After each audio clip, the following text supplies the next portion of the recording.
Hi friend, welcome my channel educational week पर। दोस्तों, जैसा आपको पता होगा कि आपका 19 जून को पेपर है। आपके पास समय बहुत कम है, कंपटीशन बहुत ज़्यादा है, तो इसलिए आपको ज़्यादा से ज़्यादा मेहनत करनी है। तो जैसा कि आपको पता है कि इसमें 4 सेक्शन है आपका, उसमें हिंदी भी उसमें से एक है। तो आज मैं आपके हिंदी के 25 क्वेश्चन लेके आया हूँ, जो कि आपके सेम आपके एग्ज़ाम पेपर की तरह होगा। यदि आप जो है इसमें से अगर 20+ आप कर लेते हैं तो इसका मतलब आप सही ट्रैक पे हैं, आपकी तैयारी अच्छी चल रही है। अगर आप 20 से कम हैं तो आपको थोड़ा और ज़्यादा मेहनत करने की ज़रूरत है। और जितने भी सारे क्वेश्चन हैं ये किसी न किसी एग्ज़ाम में पूछा गया है। तो दोस्तों, बिना देरी किए आइए शुरू करते हैं। यदि अभी तक आपने मेरे चैनल को सब्सक्राइब नहीं किया है तो चैनल को भी सब्सक्राइब कर लें और बगल में बेल आइकन को भी प्रेस कर दें। ओके दोस्तों, आइए शुरू कर देते हैं। तो ये आपका पहला क्वेश्चन है, प्रच्छन्न शब्द का विलोम क्या है। ओके दोस्तों, ये आपका फर्स्ट क्वेश्चन है, प्रच्छन्न शब्द का विलोम क्या है। तो आपका ऑप्शन है प्रत्यक्ष, प्रतिपन्न, अप्रतिबद्ध और गौड़। इसमें 4 ऑप्शन हैं, आपको विलोम बताना, इस चीज़ को आपको ध्यान देने की ज़रूरत है। ओके दोस्तों, तो आपका राइट आंसर हो जाएगा प्रतिपन्न, आपका ये बी वाला सही हो जाएगा। आइए हम लोग नेक्स्ट क्वेश्चन पर चलते हैं। नेक्स्ट क्वेश्चन कर रहा है चूरन का तत्सम शब्द है। इसमें यह पूछ रहा है कि आपका तत्सम क्या है। तत्सम क्या होते हैं, आपके संस्कृत के वर्ड होते हैं और आपका जो तद्भव होते हैं वो आपका जो है जो हिंदी होता है वो संस्कृत से ही आए होते हैं, लेकिन वो हिंदी में कन्वर्ट हुए होते हैं। तो इस चीज़ को आपको ध्यान देने की ज़रूरत है। ओके दोस्तों, तो कह रहा है चूरन का तत्सम शब्द क्या होगा। आपका चौर होगा या आपका चूर्ण होगा, चर्म होगा या आपका चच्छ होगा। तो इसका आपका राइट आंसर हो जाएगा यहाँ पर आपका चूर्ण, ये आपका बी वाला सही हो जाएगा। ओके दोस्तों, आइए हम लोग क्वेश्चन नंबर 3 की तरफ चलते हैं। थर्ड आपका कह रहा है यमुना शब्द का पर्यायवाची क्या है। इसमें ये पूछ रहा है या कि यमुना शब्द का पर्यायवाची क्या है। तो फर्स्ट आपका है पुष्कर, सेकंड आपका है क्लेश, आपका थर्ड है आपका अर्कजा, आपका फोर्थ क्या है आपका तरंगिणी। ओके दोस्तों, आपको पहले करना है, क्योंकि आपको चेक करना है कि आप 25 में से कितना अच्छा कर पाते हैं, कितना कर पाते हैं। अगर आपका 20+ जा रहा है तो आप सही तैयारी पे हैं, आप सही ट्रैक पे हैं। बट आपका 20 से कम है तो इसका मतलब आपको थोड़ा सा ज़्यादा मेहनत करने की ज़रूरत है, क्योंकि आपके पास समय बहुत कम है। ओके दोस्तों, तो यमुना शब्द का जो पर्यायवाची हो जाएगा आपका थर्ड में आपका अर्कजा हो जाएगा, सी वाला आपका ये राइट हो जाएगा। ओके दोस्तों, आइए हम लोग नेक्स्ट क्वेश्चन की तरफ चलते हैं। आपका नेक्स्ट क्वेश्चन है कम बोलने वाले के लिए एक शब्द क्या होगा। यहाँ पर कम होगा, काम नहीं। ओके दोस्तों, तो आपका हो जाएगा कम बोलने वाले के लिए एक शब्द क्या हो जाएगा। तो फोर्थ का आपका ऑप्शन है, यहाँ पर 4 ऑप्शन है, मितभाषी, वाचाल, चपल और मूर्ख। जो कम बोलता है उसे क्या बोलते हैं, मितभाषी बोलते हैं, यानी कि बहुत थोड़ा बोलना। ये आपका जो है ये वाला राइट आंसर हो जाएगा। ओके दोस्तों, आइए हम लोग क्वेश्चन नंबर नेक्स्ट चलते हैं। ये आप कह रहा है नाक का बाल होना मुहावरे का अर्थ क्या है। ये क्वेश्चन नंबर आपका 5 होगा।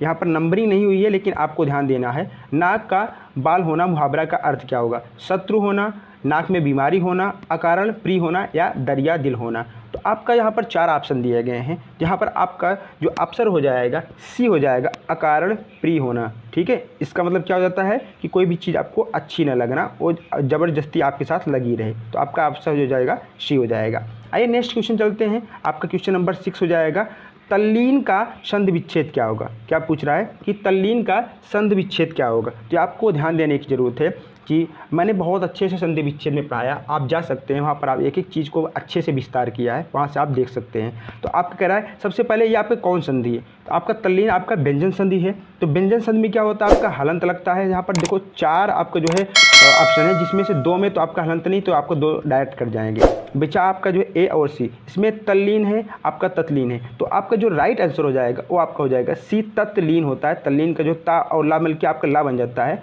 तो आपका ये सी वाला सही हो जाएगा। ओके दोस्तों, आइए हम लोग क्वेश्चन नंबर नेक्स्ट चलते हैं। कह रहा है कि आपका शोकाकुल में समास क्या होगा। ये आपका 7 क्वेश्चन है। ये पूछ रहा है इसमें समास क्या होगा शोकाकुल में। आपका 4 ऑप्शन है, ए तत्पुरुष समास, बी कर्मधारय समास, सी आपका बहुब्रीहि समास, आपका डी अव्ययी भाव समास। तो सबसे पहले इसमें आपको देखना है कि इसमें जो है कैसे आप इसको कर सकते हैं। ब्रेक करिए पहले शोकाकुल में। ठीक है, तो आपका हो जाएगा शोक में व्याकुल। ठीक है, क्या शोक में व्याकुल। तो आपका देख रहे होंगे कि जो है अव्ययी भाव जो होता है इसमें आपका प्रथम पद प्रधान होता है। ठीक है, कर्मधारय में इसमें क्या होता है, इसमें विशेषण और विशेष की बात होती है। इसमें क्या होता है, बहुब्रीहि में आपका कोई पद प्रधान नहीं होता है। तत्पुरुष में आपका सेकंड पद प्रधान होता है। तो आपका जो ऑप्शन हो जाएगा 7वां का, ये हो जाएगा आपका ए तत्पुरुष समास, शोक में आकुल या शोक में व्याकुल। तो आपका ऑप्शन नंबर ए सही हो जाएगा। ओके दोस्तों, आइए हम लोग क्वेश्चन नंबर 8 की तरफ चलते हैं।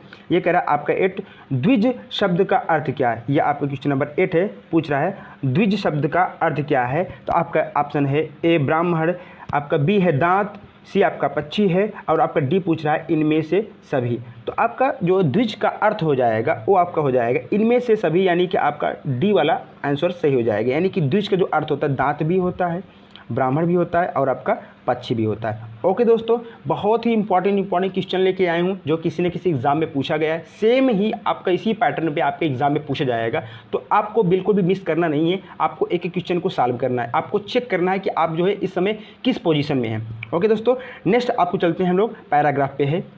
जैसे आपको पता होगा कि आपके सिलेबस के अकॉर्डिंग उसमें से आपका एक पैसेज पूछा जाएगा जिसमें आपको जो है पैसेज को पढ़ करके उसके आंसर देना है। तो मैं यहाँ पर इसको स्किप कर रहा हूँ, बट आपको स्किप नहीं करना, आपको वीडियो को पॉज करना है। वीडियो को पॉज करने के बाद आपको जो है इसके सॉल्व करना है। लेकिन मैं आपको कुछ तरीका यहाँ पर बता दे रहा हूँ कि आपको कभी भी जो है अगर पैसेज आ जाए उसके आपको आंसर चूज़ करने हो तो आपको क्या करना हो, चाहे वो आपके इंग्लिश के हो या हिंदी को, उसका एक तरीका है, इसमें आपका कभी नहीं गलत होगा। सबसे पहले आपको क्या करना होता है, आपको कभी भी जो है पैसेज पहले पढ़ने की जरूरत नहीं होती। आप सबसे पहले जाइए क्वेश्चन को 1 से 2 बार देखिए अच्छे से।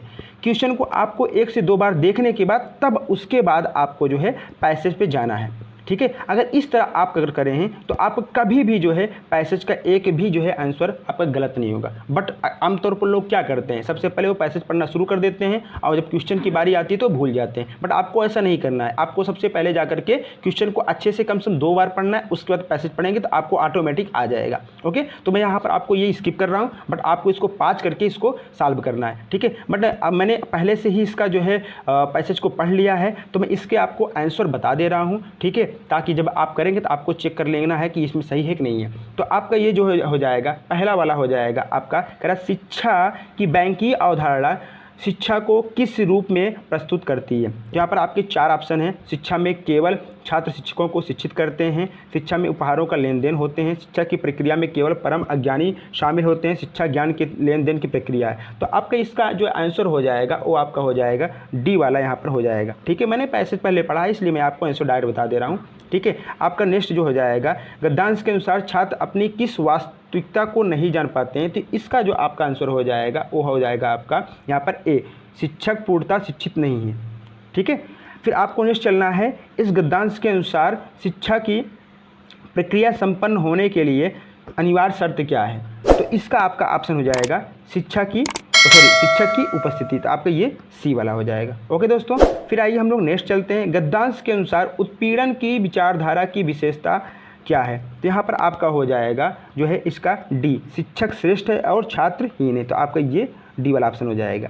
ओके दोस्तों, फिर नेक्स्ट आपका जो है गद्यांश में किस पर करारा व्यंग किया गया है। तो इसमें आपका शायद 2 ही ऑप्शन है, तो बट आपका जो है ये आंसर जो हो जाएगा शिक्षक और छात्र के मध्य संबंध, आपका ये सही हो जाएगा। ओके दोस्तों, बट आपको यहाँ पर स्किप करने की जरूरत नहीं, आपको जो है सबसे पहले इसको पढ़ लेना है, बट क्वेश्चन पढ़ना है, फिर उसके बाद आपको पैसेज पढ़ करके आंसर देना है, फिर आपको चेक करना है। आइए हम लोग नेक्स्ट क्वेश्चन की तरफ चलते हैं। तो ये आपका क्वेश्चन नंबर 14 होगा। ठीक है, इसमें ये पूछ रहा है निम्नलिखित शब्दों में कौन सा शुद्ध, आपको शुद्ध बताना है। हमेशा क्वेश्चन को आपको पूरा पढ़ना है, नहीं तो क्या होता है कभी कभी हम लोग क्वेश्चन को पूरा नहीं पढ़ते हैं और डायरेक्ट आंसर पे आ जाते हैं, इससे हमारा जो है क्वेश्चन गलत हो जाता है। बट आपको क्वेश्चन को पूरा पढ़ना है। तो इसमें पूछ रहा है कौन सा शुद्ध है। तो इसमें आपका जो 4 ऑप्शन दिए हैं, चारों ऑप्शन में आपका जो है बी वाला सही हो जाएगा। कौइत्री, आपका कौइत्री होता है। कौइत्री क्या हो जाता है आपका, ये राइट है, बाकी सारे आपके गलत हैं। ठीक है, ओके दोस्तों, आइए हम लोग नेक्स्ट क्वेश्चन नंबर 15 की तरफ बढ़ते हैं। क्वेश्चन नंबर आपका 15 कह रहा है आपको जो है क्वेश्चन के नंबरिंग पे नहीं जाना है, जहाँ से मैंने लिया उसमें वो क्वेश्चन था। ठीक है, आपको उस पर नहीं जाना है, बट ये किसी न किसी एग्जाम में आपके पूछे गए हैं, इसलिए मैं बहुत इंपॉर्टेंट क्वेश्चन लेकर के आया हूँ। आपको मिस नहीं करना है, आपको एक एक क्वेश्चन को अच्छे से सॉल्व करने की कोशिश करनी है। ओके दोस्तों, कह रहा है निम्नलिखित में से कौन सा वाक्य शुद्ध है। इसमें आपका 4 वाक्य दिया गया है, इसमें आपको ये बताना है कौन सा वाक्य इसमें शुद्ध है। मैं सारी रात भर जागता रहा, मैं पूरी रात भर जागता रहा, मैं सारी रात जागता रहा, मैं पूरी रात में जागता रहा। तो आपको एक एक करके सबसे पहले ये करना है कि कौन इसमें आपका गलत है। मैं सारी रात भर, अगर यहाँ पर सारी दे दिया गया है तो यहाँ पर भर लगाने की क्या ज़रूरत है। ठीक है, यहाँ पर सेकंड में देखें तो आपका ये से गलत हो गया। फिर यहाँ पर दिया गया है मैं पूरी रात भर, अगर यहाँ पर पूरी लगा दिया गया तो आपको भर लगाने की क्या ज़रूरत है, ये भी गलत हो गया। अब अगर डी पे चलिए, यहाँ पर कह रहा है मैं पूरी रात में, या पूरी रात में तो कोई ऐसा सेंटेंस होता नहीं, आप कभी ऐसा तो बोलते नहीं पूरी रात में, ठीक है, ऐसे सोते हैं, या रात भर सोते हैं या पूरी रात सोते हैं, ऐसा बोलते हैं, बट ये भी आपका गलत हो गया। तो आपके ऑप्शन एक ही है, मैं सारी रात जागता रहा, तो यही आपका क्या हो जाएगा, सी हो जाएगा। इस तरह कभी भी अगर आपके जो है एग्जाम में पूछा जाए तो आपको क्या करना है, सबसे उसमें पहले आपको जो गलत है उसको छांटिए, ऑटोमेटिक आपका जो है सही वाला निकल जाएगा। क्योंकि अगर आप डायरेक्ट सही निकालने की कोशिश करेंगे तो आप कहीं नहीं कर पाएंगे, ठीक है। तो इस चीज़ को आपको ध्यान रखना है। ओके, आइए हम लोग क्वेश्चन नंबर नेक्स्ट चलते हैं। आपका कह रहा है 16 वाला, कह रहा है खाना खिलाना किस प्रकार की क्रिया है। ये आपका क्वेश्चन नंबर 16 है। ये पूछ रहा है खाना खिलाना किस प्रकार की क्रिया है। तो ये आपका प्रेरणार्थक क्रिया है, द्विकर्मक क्रिया है, यौगिक क्रिया है, इनमें से कोई नहीं। तो आपका जो खाना खिलाना है ये आपका यौगिक क्रिया होती है। ओके दोस्तों, यानी कि खाना भी और खिलाना भी यानी कि आपका जो है यौगिक क्रिया, जो कि एक दूसरे से रिलेटेड होती है। ओके दोस्तों, तो आइए हम लोग क्वेश्चन नंबर 17 की तरफ बढ़ते हैं। प्लीज़ यदि आपको वीडियो अच्छा लग रहा हो तो आपकी तरफ से एक लाइक बनता है, लाइक करना ना भूलें और दोस्तों के साथ भी शेयर कर दें। ओके दोस्तों, आइए हम लोग क्वेश्चन नंबर 17 की तरफ चलते हैं। आपका 17 कह रहा है कि निम्नलिखित शब्दों में पुल्लिंग का चयन कीजिए। इसमें ये पूछ रहा है कि पुल्लिंग कौन है, हवा, कोयला, दारा, शिक्षा। तो अभी आपको एक चीज़ मैं बता रहा हूँ, कभी भी अगर आपको जो है पुल्लिंग और स्त्रीलिंग छांटने के लिए आए तो सबसे पहले आपको उसको जो है सेंटेंस में बनाना है। सेंटेंस में जब बनाएंगे तो क्या हो जाएगा, आपका ऑटोमेटिक हो जाएगा, ठीक है। तो यहाँ पर आपका जो है जैसे हो क्या होता है, हवा बह रही है, ठीक है, आपका शिक्षा दी जा रही है। तो जैसा कि मैंने आपको बताया, अगर आप सेंटेंस के बनाने की कोशिश करेंगे तो आपका सही हो जाएगा। तो इसमें आपके 4 ऑप्शन दिए हैं, सेंटेंस बना के चेक करेंगे तो आपको हो जाएगा। इसमें आपका 17 का आपका जो है पुल्लिंग का चयन कीजिए तो आपका क्या हो जाएगा, ये सी वाला आपका सही हो जाएगा। ओके दोस्तों, आइए हम लोग क्वेश्चन नंबर 18 की तरफ चलते हैं। 18 आपका कह रहा है अकाल पीड़ित में समास क्या होगा। ये भी समास आपका है जो है। तो इसमें पूछ रहा है कि आपका अकाल में क्या होगा। तो अकाल पीड़ित मतलब क्या हो, अकाल से पीड़ित। तो इसमें आप जब कभी इसका जो है अलग करेंगे तो ऑटोमेटिक आपका आ जाएगा अकाल से पीड़ित। तो इसमें क्या आपका पूछ जा रहा है, तो आपका हो जाएगा तत्पुरुष समास हो जाएगा, ठीक है। तो आपका डायरेक्ट आपका यहाँ पर आंसर सी हो जाएगा। ओके दोस्तों, आइए हम लोग क्वेश्चन नंबर 19 की तरफ बढ़ते हैं। 19 कह रहा है निष्कपट शब्द का संधि विच्छेद क्या है, ठीक है। तो निष्कपट आपका जो है संधि विच्छेद क्या है, सबसे पहले इसमें आपको पता लगाने की जरूरत है इसमें कौन सी आपकी संधि है। तो आपकी इसमें व्यंजन संधि है। तो व्यंजन संधि हमेशा आपका हलंत का काम करता है, हलंत लगा रहता है। तो आप देख रहे होंगे कि यहाँ पर जो है इसमें तो हलंत लगा नहीं है, इन दोनों में हलंत लगा हुआ है। तो बट आपका इसमें कौन सा सही होगा, तो आपका ये बी वाला सही हो जाएगा, निष्कपट हो जाएगा। जहाँ पर हलंत का मतलब क्या होता है, कोई भी वर्ड आपका आधा है तो उसका मतलब क्या हो जाएगा कि वो आपका वहाँ पर उसमें आगे जुड़ जाएगा, ठीक है। तो हलंत का मतलब ही आधा होता है, ठीक है। तो आपका ये बी वाला सही हो जाएगा। तो आइए दोस्तों हम लोग क्वेश्चन नंबर जो है 20 की तरफ चलते हैं। आपका ये क्वेश्चन नंबर 20 है, कह रहा है कि ऊँट के चोरी निहुरे निहुरे। तो इसका आंसर क्या हो जाएगा, आपका इसमें 4 ऑप्शन दिया गए हैं। तो आपको थोड़ा अजीब लग रहा होगा कि ऊँट की चोरी निहुरे निहुरे। तो इसमें कहने का मतलब ये है कि अगर आप कोई भी जो है काम करना चाहते हैं, तो बड़े लेवल पे आप काम करना चाहते हैं तो उसको आप छिप कर नहीं कर सकते। छोटी मोटी चोरी हो गई, मोटी चीज़ें हो गई, आप उसको आसानी से कर सकते हैं या छुपा करके। बट आप कोई बिज़नेस खोलना चाहते हैं, बड़ी कंपनी खोलना चाहते हैं, तो आपको जो उसमें छिप करके नहीं कर सकते। तो इसका आपका जो हो जाएगा ऑप्शन आपका बी हो जाएगा। ओके दोस्तों, आइए हम लोग क्वेश्चन नंबर 21 की तरफ चलते हैं। 21 कह रहा है कि दावाग्नि शब्द निम्नलिखित में से किस वाक्यांश के लिए है। आपका ये 21 है, नंबरिंग कर लेते नहीं भूल जाएंगे। तो कह रहा है कि आपका दावाग्नि शब्द निम्नलिखित में से किस वाक्यांश के लिए है। तो आपके 4 ऑप्शन दिए गए, जल में लगने वाली आग, जंगल में स्वयं लगने वाली आग, भोग किया गया, उपर्युक्त सभी। तो इसका अर्थ होता है जंगल में स्वयं लगने वाली आग। तो आपका ऑप्शन नंबर बी सही हो जाएगा। ओके दोस्तों, आइए हम लोग क्वेश्चन नंबर 22 की तरफ चलते हैं। 22 कह रहा है कमल शब्द का पर्यायवाची है।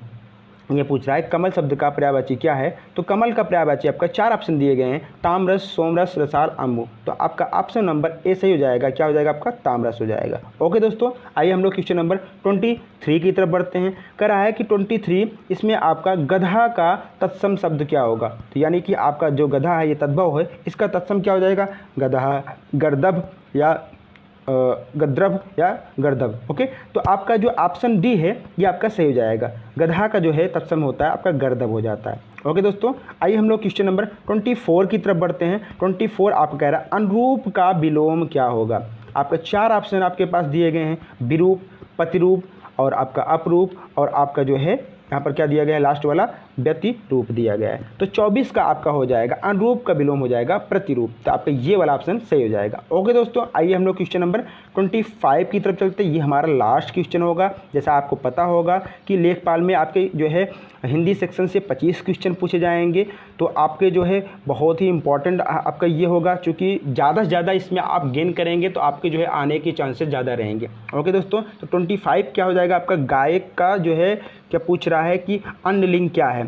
ठीक है, तो गायकी या गायिका या गायिका या गायकी। तो आपका 25 का हो जाएगा राइट, आपका जो है गायिका ये आपका शुद्ध हो जाएगा। यानी कि गायक तुम्हारा क्या है पुल्लिंग है, तो इसका अन्यलिंग यानी कि स्त्रीलिंग क्या हो जाएगा आपका गायिका हो जाएगा। ओके दोस्तों, तो आपके यहाँ पर 25 क्वेश्चन समाप्त हो जाते हैं।